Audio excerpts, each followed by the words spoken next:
la référence aux pères de l'Église est fréquente dans la pensée de l'Église et on aime bien les citer telle ou telle de leurs formules ciselées et un peu cinglantes, enfin qui est marquante.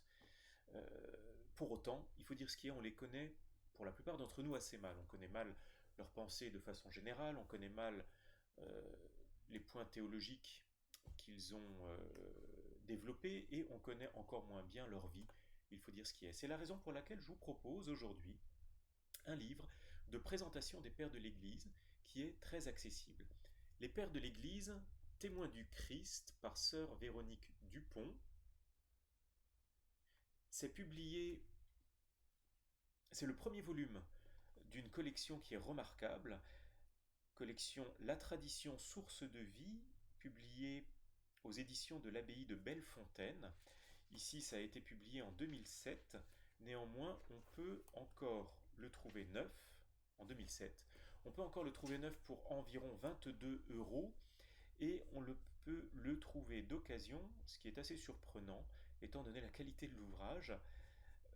On peut le trouver d'occasion assez facilement pour 13-14 euros à peu près.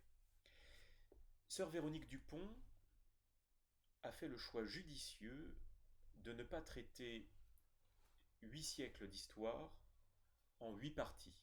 Il y a 8 parties dans son livre, mais ces parties ne sont pas une présentation historique, elles sont une présentation géographique des pères de l'Église.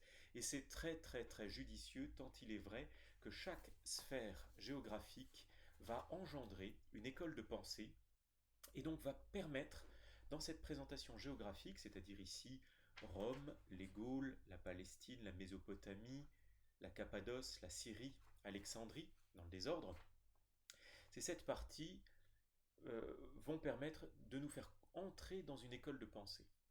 Petit à petit, au fur et à mesure, des figures qui sont les représentants des écoles théologiques de ces sphères géographiques. À Alexandrie, on a une manière de penser qui n'est pas exactement la même qu'à Rome dans l'Antiquité, ou en Gaule dans l'Antiquité. Et dans chaque partie, sœur Véronique Dupont va nous présenter, au fil des chapitres, un chapitre par père de l'Église, un certain nombre de pères de l'Église, une trentaine, au total ici, très exactement,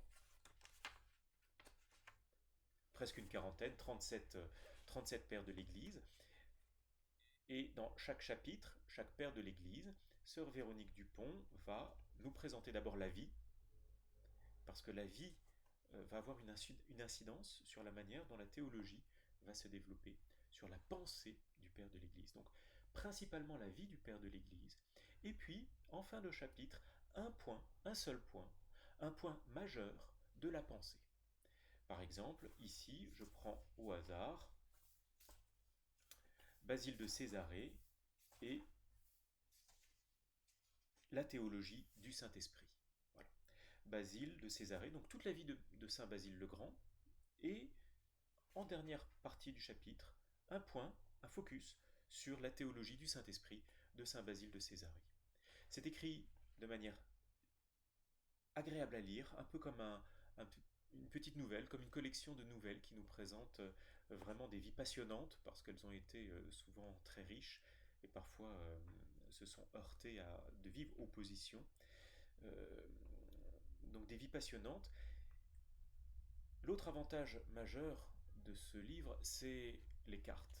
Les cartes ou les graphiques qui nous permettent de nous repérer. Donc ici, il y a un graphique. Un peu plus loin, il y a une carte. Typiquement la Cappadoce. Bon, je sais le situer grosso modo en Turquie, mais situer les différentes villes de Cappadoce, personne d'entre nous ne sait situer les villes de l'Antiquité en Cappadoce.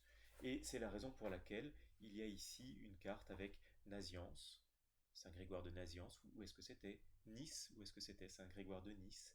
Nice est au milieu de la Cappadoce, hein. Nice, on ne parle pas de Nice sur les bords de la mer Méditerranée. Donc des cartes avec une carte générale qui permet de se repérer et de comprendre, d'entrer un peu mieux dans la vie de ces pères de l'Église et finalement dans la grande tradition de notre histoire spirituelle.